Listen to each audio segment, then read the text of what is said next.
দর্শক, সবচেয়ে বড় খবরটি হলো মার্কিন প্রেসিডেন্ট ডোনাল্ড ট্রাম্প ইরানের প্রেমপত্র পেয়ে গেছেন, কিন্তু তিনি খুশি হতে পারছেন না।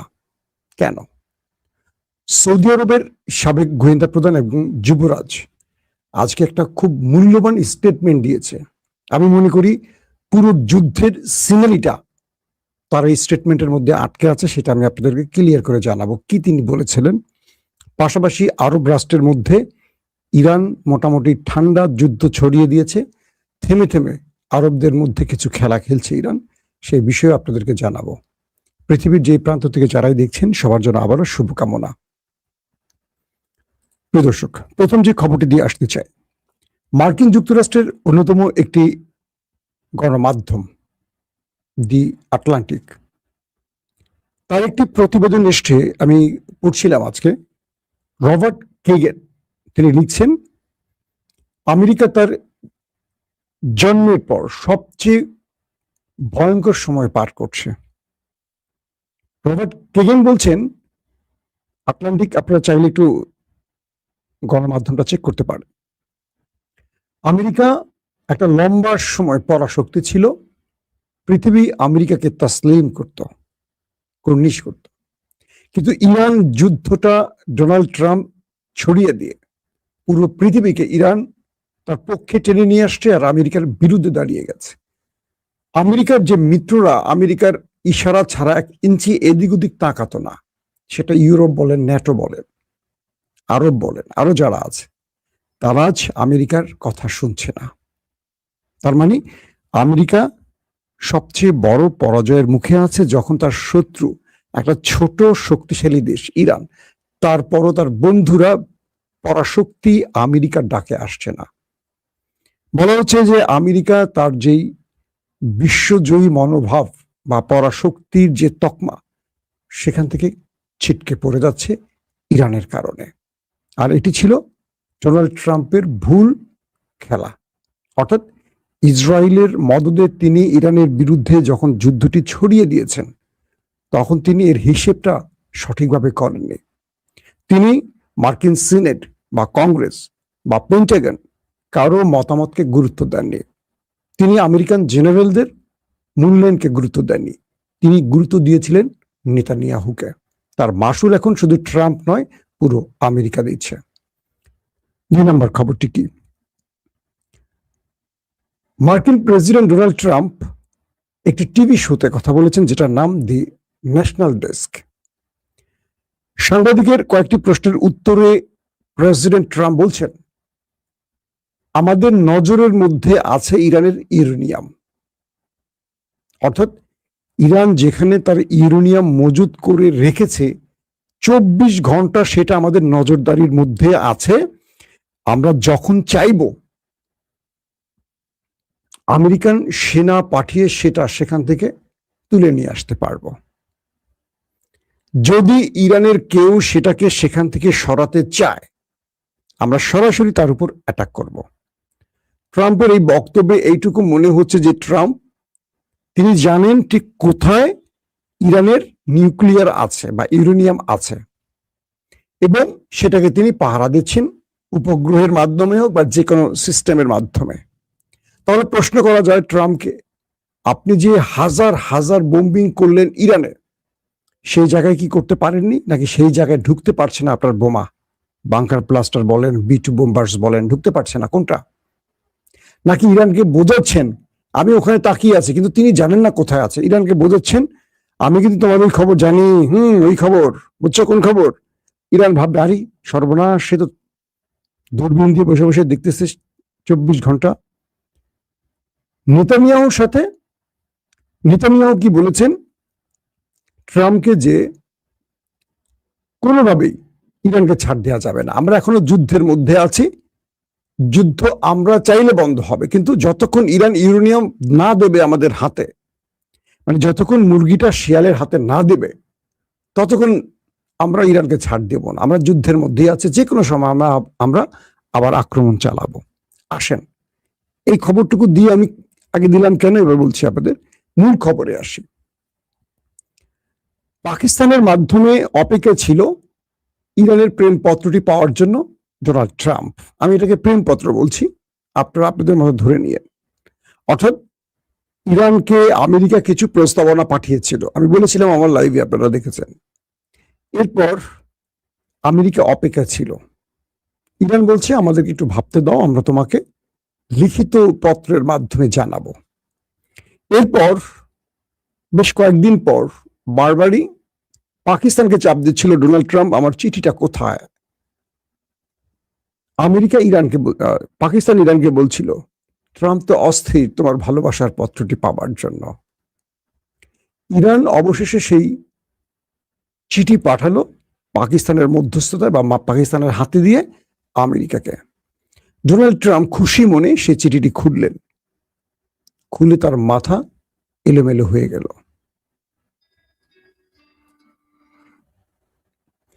কারণ আমেরিকা ইরানকে যে প্রস্তাবনাগুলো পাঠালো, সেই প্রস্তাবনাগুলোর পুরো উল্টো জবাব দিয়েছে ইরান। শুধু তাই নয়, আমেরিকাকে উল্টো ধমকও দিয়ে দিয়েছে, ডেডলাইনও দিয়ে দিয়েছে ইরান। আমেরিকা ভেবেছিল যে ইরান এই চিঠি পাওয়ার পর কিছুটা নরম হবে, সংযত হবে, সুর নরম করবে, কিছুটা আপোষ করবে, কিছুটা ব্লাব ব্লাব।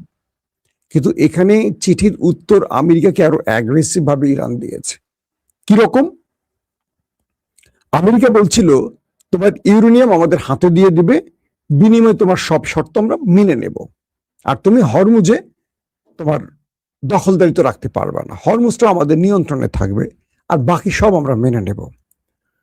ইরান তার চিঠিতে বলছে আমরা ইউরেনিয়াম কোনো দেশের হাতে দেব না, এটা আমাদের হাতেই থাকবে, এটা নিয়ে কোনো কথা আমরা তোমার সাথে আর বলতে রাজি না, এটা আমাদের ইউরেনিয়াম আমরা আমাদের কাছে লাগাবো। 2, হরমুজ নিয়ে তোমাদের সাথে আর আমাদের কোনো কথা হবে না। হরমুজ এটা ইরানের স্ট্র্যাটেজিক পয়েন্ট, ইরান এখানে থাকবে এবং এটার দখলদারিত্ব বলি আর এটার পর্যবেক্ষণ বলি বা এটা নিরাপত্তা বলি, এটা ইরানের থাকবে, এটা ইরানের অঞ্চল, এটা আমেরিকার অঞ্চল নয়।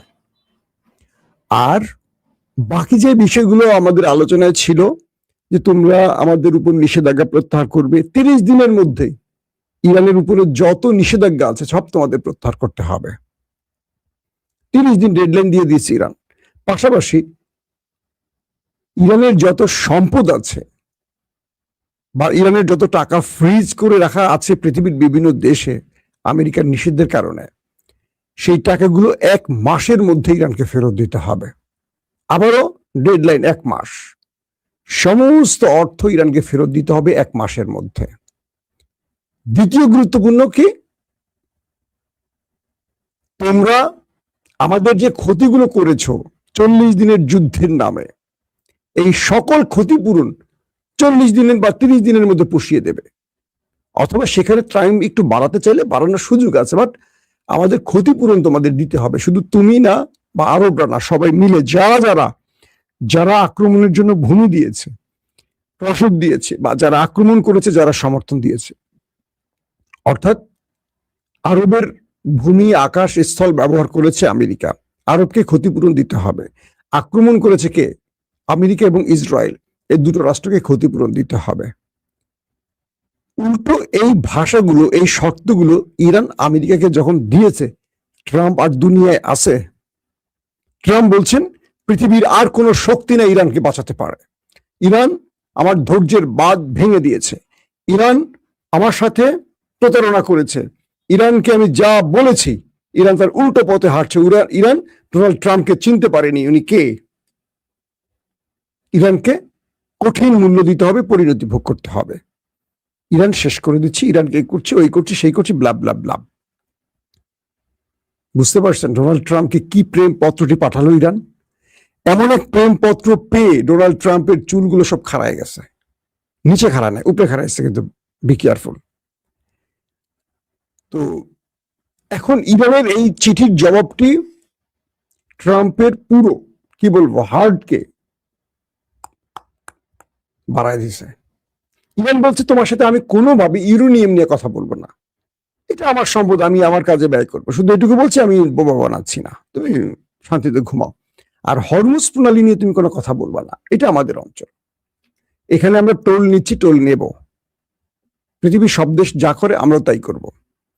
এর মধ্যে ইন্টারেস্টিং ব্যাপার, আমেরিকা এবং বাহরাইন হরমুজ প্রণালীতে যাতে ইরান টোল আদায় করতে না পারে এই জন্য জাতিসংঘে এটার একটা খসড়া পাঠাই দিচ্ছে, যেন জাতিসংঘ ইরানকে হরমুজ প্রণালী থেকে টোল নিতে নিষেধ করে, বা একটা আইন বা জাতিসংঘের যে নিয়ম, জাতিসংঘের রাষ্ট্রগুলোকে যে নিয়ম ফলো করতে হয়। রাশিয়া কি বলছে জানেন? ওকে আমেরিকা, তুমি জাতিসংঘে যাও, জাতিসংঘ থেকে ইরানের বিরুদ্ধে তুমি নিষেধাজ্ঞা আনতে চাও, আমি সেখানে ভেটো দেব। যেহেতু রাশিয়া চীনের ভেটো পাওয়ার আছে, অতীতে পৃথিবীর সব দেশ ইসরায়েল কি বলে প্যালেস্টাইনের পক্ষে দাঁড়ালেও হাতে গোনা দুই একটি রাষ্ট্র ভেটো দিত, এর মধ্যে আমেরিকা একটি, যে কারণে ফিলিস্তিন স্বাধীন হতে পারেনি। এখন সেম খেলাটি খেলছে রাশিয়া আর চীন। বলছে আমেরিকা, বাহরাইন, তোমরা জাতিসংঘে যাও, ইরানের বিরুদ্ধে তোমরা বিল উত্থাপন করো, বিচার দাও, নালিশ জানাও, কিন্তু জাতিসংঘে আমি তো আছি, আমি তো ভেটো পাওয়ার। একটি ভেটো রাষ্ট্র ভেটো দিলে সব খেলা শেষ। রাশিয়া বলে দিচ্ছে আমরা ভেটো দেব। তার মানে খেলা আরো জমে উঠছে। হরমুজ প্রণালী কোনোভাবেই ইরান ছাড়বে না, ঘোষণা দিয়েছে যে এটা আমরা ছাড়বো না। হরমুজ প্রণালী ইরানের জন্য এতটা গুরুত্বপূর্ণ স্ট্র্যাটেজিক পয়েন্ট যে এখান থেকে চাইলে প্রতি বছর তারা কয়েক শত বিলিয়ন মার্কিন ডলার আয় করবে, যেটা পুরো ইরানের অর্থনীতিকে ঘুরিয়ে দেবে। ইরান যে 40-45 বছর নিষেধাজ্ঞার মধ্যে ছিল, সেই ইরানকে রাতারাতি পাল্টে দিতে পারবে হরমুজ প্রণালী। পাশাপাশি ইরান আবার যোগ করছে যে আমাদের হরমুজ প্রণালীর নিচ দিয়ে পৃথিবীর গুরুত্বপূর্ণ 7টি সাবমেরিন কেবল যে গেছে, এটার জন্য এই প্রতিষ্ঠানগুলোকে আমাদের টোল দিতে হবে, টাকা দিতে হবে। তুমি আমার জন্য সীমার মধ্য দিয়ে তুমি নিয়ে ব্যবসা করবা, ট্রিলিয়ন ডলার আয় করবা, আমাকে টাকা দিবা না, এটা হতে পারে না। ইরান সেখানেও টোল আদায়ের ঘোষণা দিয়ে বসছে। অথবা বলছে ইরান আমরা কেটে দিব, অথবা সেগুলো মেনটেন্যান্সের দায়িত্ব আমাদেরকে দিবা, ইরানকে দিবা, ইরান এগুলো মেনটেন্যান্স করবে, বিনিময়ে তুমি ইরানকে মোটা মোটা টাকা দিবা। ইরান ব্যবসা বুঝে গেছে। এক যুদ্ধ আমেরিকা ইরানের চোখ খুলে দিয়েছে, এবং ইরান এখান থেকে তার সারা জীবনের হারানো অর্থগুলো এখন টান দিবে। মানে আমেরিকা, ট্রাম্প নেতানিয়াহুর ফাঁদে পড়ে বোঝে নাই, আর নেতানিয়াহু তো শুধু যুদ্ধবাজ ব্যক্তি, বোঝেন নাই যে এই যুদ্ধটায় ইরান কি করতে পারে। যদি ইরান হেরে যেত, ইরান কিন্তু অনেক আগেই বর্ষতা স্বীকার করে, সমঝোতা স্বীকার করে বেরিয়ে আসতো। তার মানে যুদ্ধে জিতছে কে? যে শর্ত দিচ্ছে, তাই তো, আর তো কিছু বলা লাগে না। এই মুহূর্তে শর্তগুলো দিচ্ছে কে? ইরান, আমেরিকা না। আমেরিকা শুধু চিঠির অপেক্ষায় থাকে। দর্শক, তো এমন একটি পজিশন ইরান কখনো হাতছাড়া করবে না, হরমুজের মতো পজিশন। এটিকে কোনোভাবেই আমেরিকা আর দখলে নিতে পারবে না। ইরান এটার জন্য যা করার করছে। এই পয়েন্টটিকে তার হাতে রাখার জন্য ইন্টারেস্টিং ব্যাপার হলো যে আরব, মানে সৌদি আরবের, কাতার, কুয়েত এবং আরব আমিরাত, এই 3টি দেশে গত কয়েকবার ইরান হামলা করেছে। যদিও ইরান বলছে না আমি হামলা করছি, ইরান বলছে আমি আমার শত্রুদের সাথে কারাগার আমার প্রতিবেশীরা সম্পর্ক রাখছে, আর ইরানের বিরুদ্ধে ষড়যন্ত্র করছে, তাদের আমি দেখতে পাচ্ছি। আরব আমিরাতে সফল কিছু অ্যাটাক হয়েছে। আরব আমিরাত বলছে যে আমরা এগুলো ইন্টারসেপ্ট করেছি, কিন্তু সব ইন্টারসেপ্ট করতে পারেনি। কাতারের মার্কিন পতাকাবাহী একটি মার্কিন মালিকানাধীন জাহাজে আক্রমণ হয়েছে দোহার খুব কাছ থেকে, 23 নটিক্যাল মাইল দূরে। বলা হচ্ছে কাতারের মানুষ যখন ঘুমাচ্ছে, হঠাৎ আকাশ কাঁপিয়ে ইরানের মিসাইল ড্রোন এসে সেই জাহাজটিতে হামলা করে। তবে ইরান এখানে খুব কৌশল নিচ্ছে। মুসলিম রাষ্ট্রগুলোতে যখন হিট করে, তারা কিছু সিগনিফিকেন্ট কোড বা সতর্কবার্তা আগে দেয়, যাতে কোনো মুসলমান সেই দেশের মারা না যায়। এই যে কাতারে হিট হয়েছে, কাতারের পক্ষ থেকে বলা হয়েছে কোনো মানুষ আহত হয়নি, কিন্তু জাহাজে আগুন ধরে গেছে। কুয়েতেও সেম একইভাবে অ্যাটাক করা হয়েছে। কুয়েত বলছে আমরা ইন্টারসেপ্ট করেছি। অর্থাৎ ইরান জানিয়ে দিচ্ছে তোমরা আমেরিকা ইসরায়েলের সাথে যারাই প্রেম করবা, তোমাদের প্রেমের ছন্দ পতনের জন্য আমি আছি। তুমি প্রেম করো, আমার আপত্তি নেই, কিন্তু গালফ কান্ট্রি থেকে আমি আমেরিকাকে সরাবো। আমেরিকা হরমুজে পোদ্দারি করবে, আমেরিকাকে আমি টলারেট করবো না, সহ্য করব না। তোমরা নতজানু পররাষ্ট্রনীতির লোক, তোমরা মাথা নিচু করা জাতি, তোমরা জুব্বাওয়ালারা ভিতরে পায়জামা ছাড়া চলো, বড় জুব্বা পরো, তাই তো? আমরা ইরান সেটা করব না। তোমরা আমাদেরকে বিশ্বাস রাখো, আমরা তোমাদের নিরাপত্তা দেব, আমরা ঢাল হয়ে তোমাদেরকে পাহারা দেব, কিন্তু তুমি আমার শত্রুকে ডেকে এনে আমার উপর হামলা করবে, এটা আমরা মানব না। এই জন্য প্রয়োজনে তোমাদেরকে মানচিত্র থেকে মুছে দেব। এটা হলো ইরান আরবের কাছে বার্তা। এই পরিস্থিতির মধ্যে সৌদি আরব বেশ চমৎকার কিছু খেলা খেলছে এখন। বলা যায় যে ইরান সৌদি আরবের এই খেলাটা আশা করছিল। এমনটা ভাবার দরকার নেই যে সৌদি আরবরা সব ইরানের সাথে বন্ধু না, সবাই চায় ইরান দুর্বল হোক। কিন্তু সত্যটাও তারা বোঝে, ইরান দুর্বল হওয়ার চেয়ে ইসরায়েলকে শক্তিশালী করা ভয়ঙ্কর, এটাও আরব বোঝে, একমাত্র আরব আমিরাত ছাড়া। আজকে সৌদি আরবের সাবেক গোয়েন্দা প্রধান এবং যুবরাজ, সৌদি আরবের কোন যুবরাজরা রাষ্ট্রীয় কোন নীতি লঙ্ঘন করে বক্তব্য দেয় না, রাষ্ট্রের নীতি স্মরণ করে তারা বক্তব্য দেয়। তার নাম হলো প্রিন্স তুর্ক আল ফয়সাল। তিনি একটি দুর্দান্ত স্টেটমেন্ট দিয়েছেন।